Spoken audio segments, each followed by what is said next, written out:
সুপ্রিয় শিক্ষার্থী, আসসালামু আলাইকুম ওয়া রাহমাতুল্লাহি ওয়া বারাকাতুহু।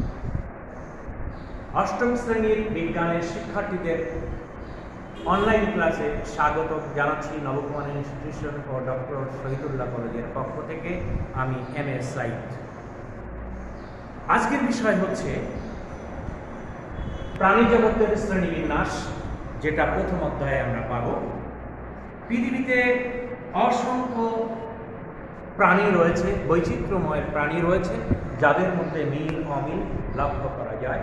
পৃথিবীর সবচেয়ে ক্ষুদ্র প্রাণী অ্যামিবা থেকে শুরু করে সর্ববৃহৎ প্রাণী তিনি মাছ পর্যন্ত রয়েছে। এই বিশাল প্রাণী জগৎকে জানা সহজ নয়, কষ্টসাধ্য। এই প্রাণী জগতের বিভিন্ন প্রাণী, কোনোটার হাত পা চোখ কান রয়েছে, কোনোটা চলাফেরা করে, কোনো জীব চলাফেরা করে না, স্থিরভাবে অবস্থান করে। প্রাণী জগতের এই বিশাল সমাহার সঠিকভাবে জানা, সঠিক তথ্য জানা এখনো পর্যন্ত সম্ভব হয়ে ওঠেনি। তবে এই পর্যন্ত 15 লক্ষের অধিক প্রাণীর তথ্য পাওয়া গিয়েছে এবং ক্রমান্বয়ে এই সংখ্যাগুলা বাড়ছে। প্রাণী জগতের এই সঠিক তথ্যকে জানার জন্য, সহজভাবে আমাদের সামনে তুলে ধরার জন্য, প্রাণী জগৎ সম্পর্কে আমাদেরকে সহজ করে জানার জন্য, বোধগম্য করার জন্য বিভিন্ন শ্রেণীতে ভাগ করা হয়েছে, যেটাকে আমি এখন চলে আসি সংজ্ঞা আকারে। প্রাণীদের বিভিন্ন বৈশিষ্ট্য ও মিল অমিল ও পরস্পরের মধ্যে যে সম্পর্ক ইত্যাদির মধ্যে জীবজগৎকে বিভিন্ন ধাপে ধাপে বিভক্ত করা হয়েছে, সাজানো হয়েছে। জীবজগতের এই ধাপে ধাপে বিন্যস্ত করার প্রক্রিয়াকে, পদ্ধতিকে বলা হয় শ্রেণীবিন্যাস। আমি আবার চলে আসি সংজ্ঞায়িত করার জন্য। প্রাণীদেহে বিদ্যমান বিভিন্ন বৈশিষ্ট্য ও বিভিন্ন প্রাণীর মধ্যে মিল অমিল এবং সম্পর্ক ইত্যাদির বৈশিষ্ট্য অনুযায়ী জীবজগৎকে বিভিন্ন ধাপে ধাপে সাজানো হয়েছে। জীবজগৎকে ধাপে ধাপে বিন্যস্ত করার এই পদ্ধতিকে বলা হয় শ্রেণীবিন্যাস। এখন চলে আসি এই শ্রেণীবিন্যাসের ইতিহাসে। শ্রেণীবিন্যাসের ইতিহাসে অ্যারিস্টটল, জন রে এবং ক্যারোলাস লিনিয়াসের নাম উল্লেখযোগ্য। তবে ক্যারোলাস লিনিয়াসকে শ্রেণীবিন্যাসের জনক বলা হয়, কারণ তিনি সর্বপ্রথম প্রাণী জগতের বৈশিষ্ট্য চিহ্নিত করেন এবং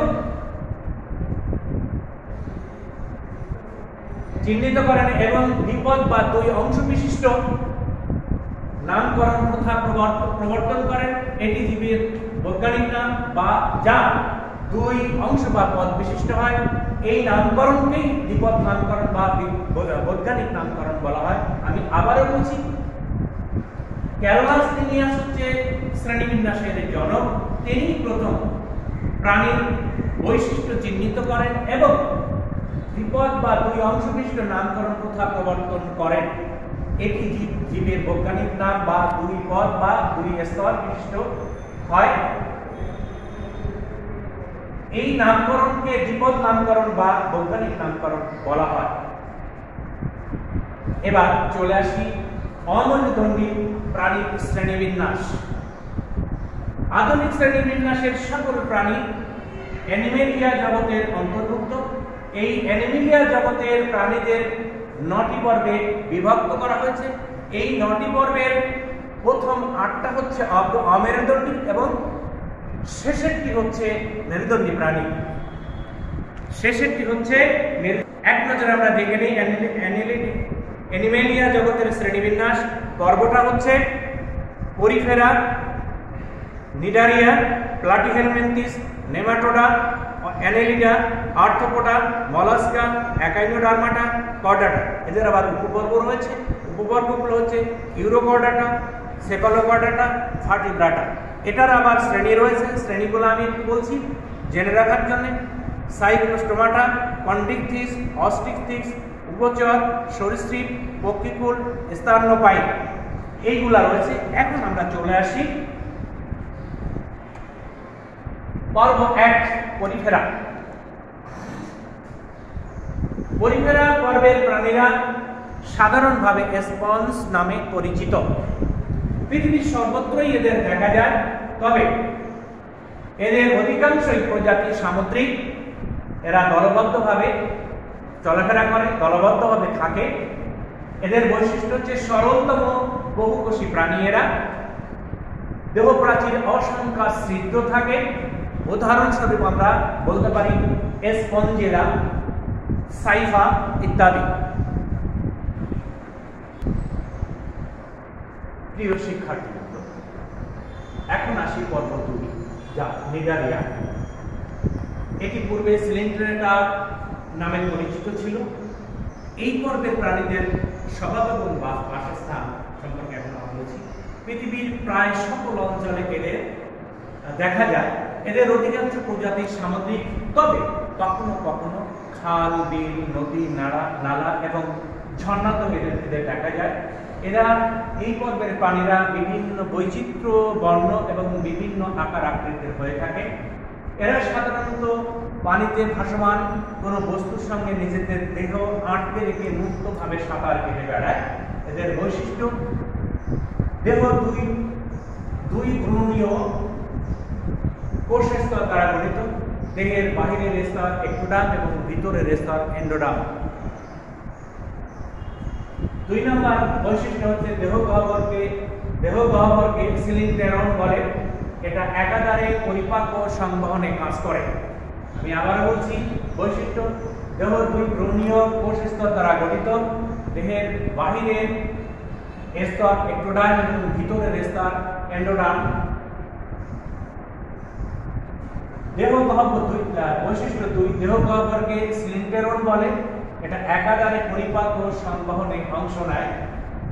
এক্সাম্পল হিসেবে আমরা দেখতে পারি হাইড্রা, ওবেলিয়া। এবার চলে আসি পর্ব 3। পর্ব 3, যেটা প্লাটিহেলমিনথিস। এই প্লাটিহেলমিনথিস পর্বের প্রাণীদের স্বভাব এবং বাসস্থান। এই পর্বের প্রাণীদের জীবন যাত্রা বৈচিত্র্যপূর্ণ। এরা বহিঃপরজীবী ও অন্তঃপরজীবী হিসাবে প্রাণী দেহে বসবাস করে। বৈশিষ্ট্য হিসেবে এদের দেহ চ্যাপ্টা এবং উভলিঙ্গ। বহিঃপরজীবী এবং অন্তঃপরজীবী হিসাবে এরা বসবাস করে। উদাহরণ হিসেবে আমরা বলতে পারি যকৃৎ কৃমি, ফিতা কৃমি ইত্যাদি। এবার চলে আসি পর্ব 4, যা নিডারিয়া বা নেমাটোডা বা নেমাথেলমিনথিস। আমি আবারও বলছি, পর্ব 4, যেটাকে নেমাটোডা, যা আমরা নেমাথেলমিনথিস হিসেবেও চিনি। এই পর্বের প্রাণীরা অন্তঃপরজীবী ও বহিঃপরজীবী হিসাবে প্রাণীদেহে বসবাস করে তাদের ক্ষতি সাধন করে। আমি আবারও বলছি, এই নেমাটোডা পর্বের প্রাণীরা অন্তঃপরজীবী বা বহিঃপরজীবী হিসাবে অন্যের দেহে বসবাস করে ক্ষতি সাধন করে। এদের বৈশিষ্ট্য নলাকার ও পুরু ত্বক বিশিষ্ট হয়। ত্বক দ্বারা আবৃত হয়, সাধারণত একলিঙ্গ বিশিষ্ট। এরা সাধারণত গোলকৃমি। উদাহরণ হিসেবে বলছি গোলকৃমি এবং ফাইলেরিয়া কৃমি। আমি আবারও বলছি, গোলকৃমি এবং ফাইলেরিয়া কৃমি এই নেমাটোডা পর্বের প্রাণী। প্রিয় শিক্ষার্থীবৃন্দ, এখন চলে আসি পর্ব 5, যেটা অ্যানেলিয়া গ্লিডা নামে পরিচিত। এদের এই পর্বের প্রাণীরা পৃথিবীর সকল নাতিশীতোষ্ণ ও উষ্ণমণ্ডলীয় অঞ্চলে বসবাস করে। এদের কিছু প্রাণী স্বাদু পানি এবং কিছু প্রাণী অগভীর সমুদ্রে বসবাস করে। আবার কিছু স্যাঁতসেঁতে মাটিতে বসবাস করতে দেখা যায়। বৈশিষ্ট্য হিসেবে আমরা বলতে পারি এদের দেহ নলাকার ও খণ্ডায়িত। নেফ্রিডিয়া নামক রেচনাঙ্গ থাকে এদের। উদাহরণ হিসেবে আমরা দেখতে পারি কেঁচো, যোগ। এরপরে চলে আসি পর্ব 6, যেটা আর্থ্রোপোডা নামে পরিচিত। এই পর্বের প্রাণীরা পৃথিবীর সর্ববৃহৎ পর্ব। এরা পৃথিবীর প্রায় সকল পরিবেশে সকল স্থানে বসবাস করতে সক্ষম। এদের বহু প্রজাতি অন্তঃপরজীবী এবং বহিঃপরজীবী হিসেবে বাস করে। উদাহরণ বৈশিষ্ট্য হিসেবে বলতে পারি এই সমস্ত প্রাণীদের দেহ বিভিন্ন অঞ্চলে বিভক্ত ও সন্ধিযুক্ত উপাঙ্গ থাকে। এদের মাথায় অ্যান্টিনা এবং একজোড়া অ্যান্টিনা ও পুঞ্জাবি থাকে, যেমন আরশোলা, চিংড়ি মাছ, কাঁকড়া ইত্যাদি, প্রজাপতি ইত্যাদি।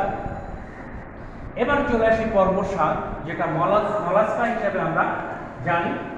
এই পর্বের প্রাণীদের দেহের গঠন, বাসস্থান ও স্বভাব বৈচিত্র্যময়।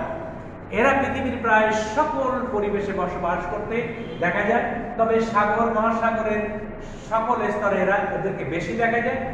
বৈশিষ্ট্য হচ্ছে এদের দেহ নরম দেহটি শক্ত খোলস দ্বারা আবৃত, পেশিবহুল পা দিয়ে এরা চলাফেরা করে। উদাহরণ হিসেবে আমরা দেখতে পাই শামুক, ঝিনুক ইত্যাদি। এবার সর্বশেষ পর্ব 8, যেটা একাইনোডার্মাটা হিসেবে পরিচিত। এই পর্বের সকল প্রাণী সামুদ্রিক, সকল সাগর মহাসাগরের বিভিন্ন গভীরতায় এরা বসবাস করে। এদের দেহত্বক বৈশিষ্ট্য হিসেবে বলা যায় এদের দেহত্বক কাঁটাযুক্ত, দেহকে 5টি সমান ভাগে বিভক্ত। আমরা উদাহরণ হিসেবে খাড়া করতে পারি, দাঁড় করাতে পারি। সামুদ্রিক শসা। শিক্ষার্থীবৃন্দ, এই ছিল আজকের পাঠ্য বিষয়। আমাদের সামনে 21 থেকে 25 তারিখের ভিতর যে পরীক্ষাগুলো হতে যাচ্ছে, তোমাদের বিজ্ঞানের এই প্রথম শ্রেণী পরীক্ষায় প্রথম চ্যাপ্টার অধ্যায় রয়েছে। আমি আজকে যে ক্লাস নিলাম, তোমরা প্রথম অধ্যায়ের উপর প্রস্তুতি নিবে। আশা করা যায় এই অধ্যায়ের উপর প্রস্তুতি নিলে তোমাদের পরীক্ষাটা সুন্দর এবং কাঙ্ক্ষিত মানে পৌঁছাবে, এই প্রত্যাশা করছি। সর্বশেষ তোমরা সুস্থ থাকো, সুন্দর থাকো, নিরাপদে চলাচল করো, স্বাস্থ্যবিধি মেনে চলো। সর্বশেষ সবার সুস্থতা কামনা করে আজকে এখানেই শেষ করছি। আল্লাহ হাফেজ।